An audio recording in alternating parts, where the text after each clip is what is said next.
Notre but, avec l'aide du Seigneur, est de considérer toute chose au point de vue pratique. Le Saint-Esprit en nous présente-t-il la plénitude de Dieu en son Fils de manière toujours grandissante? Est-ce là la nature de notre vie spirituelle? S'il n'en est pas ainsi, il nous faut avoir un exercice définitif en la présence du Seigneur à cet égard. Car il y a quelque chose qui n'est pas en règle. C'est ce que signifie l'onction. Le Seigneur Jésus dit à Nathanaël, désormais,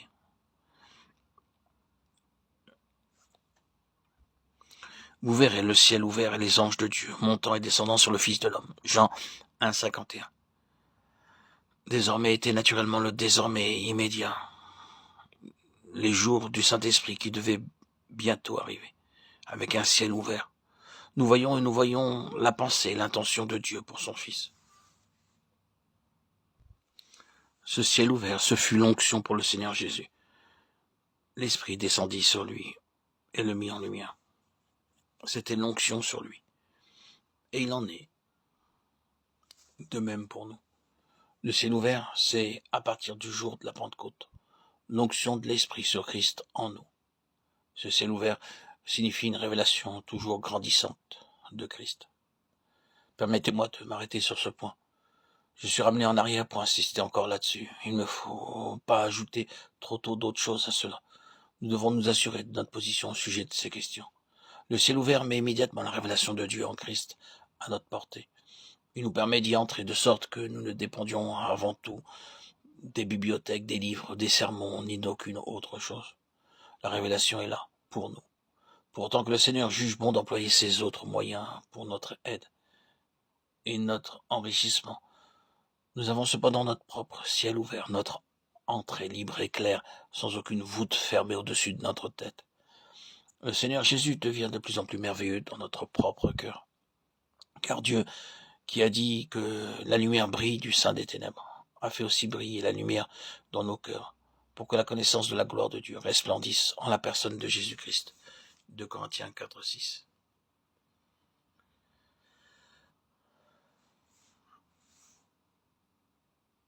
Cela étant vrai, et s'il n'en était pas ainsi, peut-être devrions-nous simplement nous arrêter ici pour nous mettre en règle avec le Seigneur.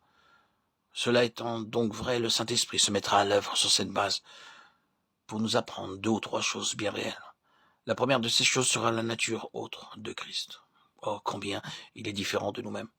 Si nous considérons les disciples qui entrèrent dans son école, ce n'était pas l'école du Saint-Esprit dans le même sens que la nôtre, mais le résultat de leur association avec le Seigneur Jésus durant ces 3 ans et demi fut exactement le même. La toute première chose qu'ils apprirent, ce fut combien il était différent d'eux-mêmes. Ils devaient l'apprendre.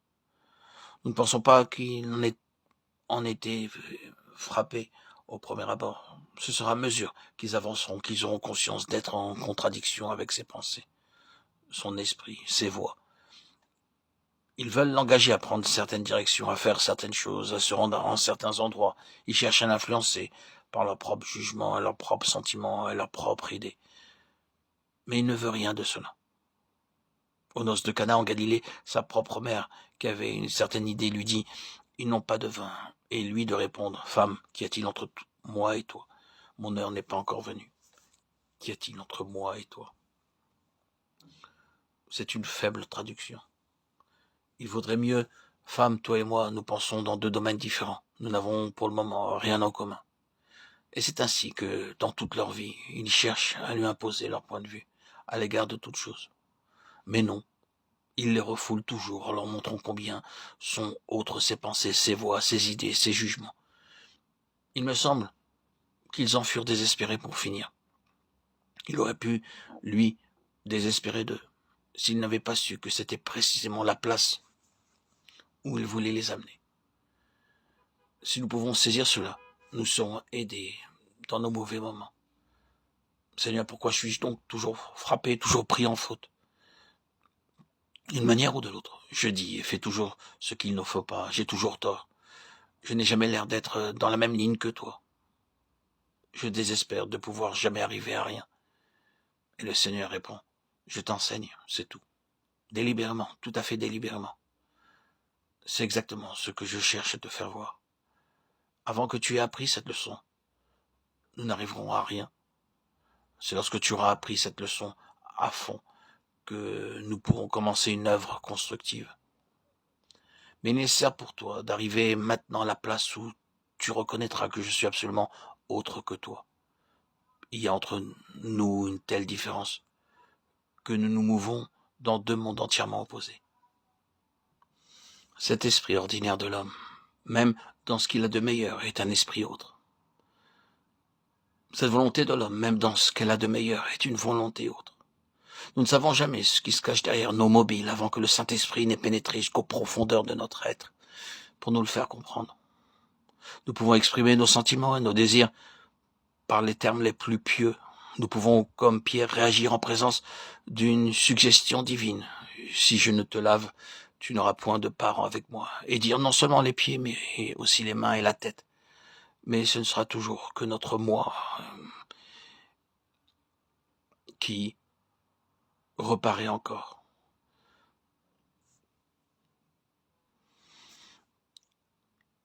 Je désire la bénédiction et manque ainsi toute la leçon que le maître cherche à m'enseigner. J'essaie de vous enseigner le dépouillement de soi, aurait-il pu dire.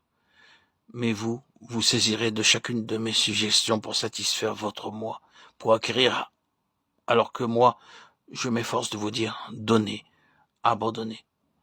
Ce moi peut paraître de la manière la plus spirituelle. Le moi recherche une bénédiction spirituelle. Nous ne savons pas ce qui se cache derrière nos intentions. Il nous faut entrer dans une école très sévère du Saint-Esprit pour arriver à découvrir que, à ses yeux, nos intentions les meilleures sont corrompues et que nos mobiles les plus purs sont souillés. Quelque part, à la source des choses que nous croyons être pour Dieu, il y a le moi. Nous ne pouvons pas produire par notre propre nature quelque chose qui soit acceptable à Dieu. Tout ce qui pourra parvenir jusqu'à Dieu ne se trouvera jamais qu'en Christ seul, et non pas en nous. Ce ne sera jamais dans cette vie, en nous comme venant de nous. C'est là la différence qu'il y aura toujours entre Christ et nous-mêmes. Bien qu'il demeure en nous, il reste, lui seul, l'objet du bon plaisir, de la satisfaction de Dieu. Et la seule leçon fondamentale que vous et moi, nous ayons à apprendre durant cette vie sous l'enseignement et la révélation et la discipline du Saint-Esprit, c'est qu'il est, lui, autre que nous. Et cette nature autre est réellement une chose absolue. C'est là une des leçons difficiles. C'est certainement une leçon que ce monde se refusera à apprendre.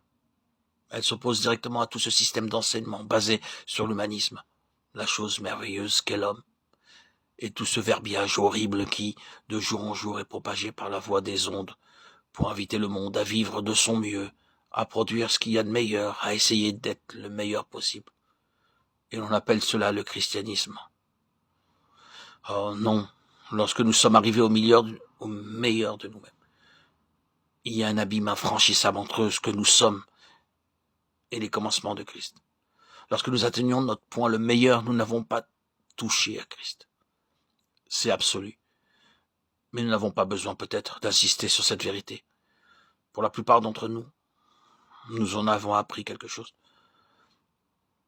Mais tandis que nous connaissons cela dans notre expérience, acceptons cependant le réconfort que nous trouverons peut-être à entendre encore précisément ce qui nous arrive. Que fait le Seigneur? Que fait le Saint-Esprit en nous?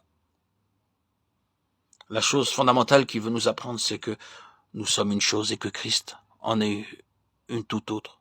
C'est la leçon la plus importante que nous ayons à apprendre, car il ne saurait y avoir rien de constructif avant que nous la possédions.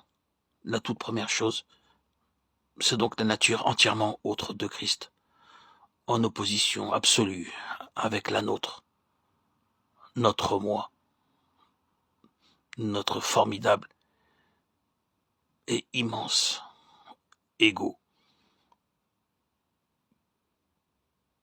qui bloque l'accès, la connaissance de Christ.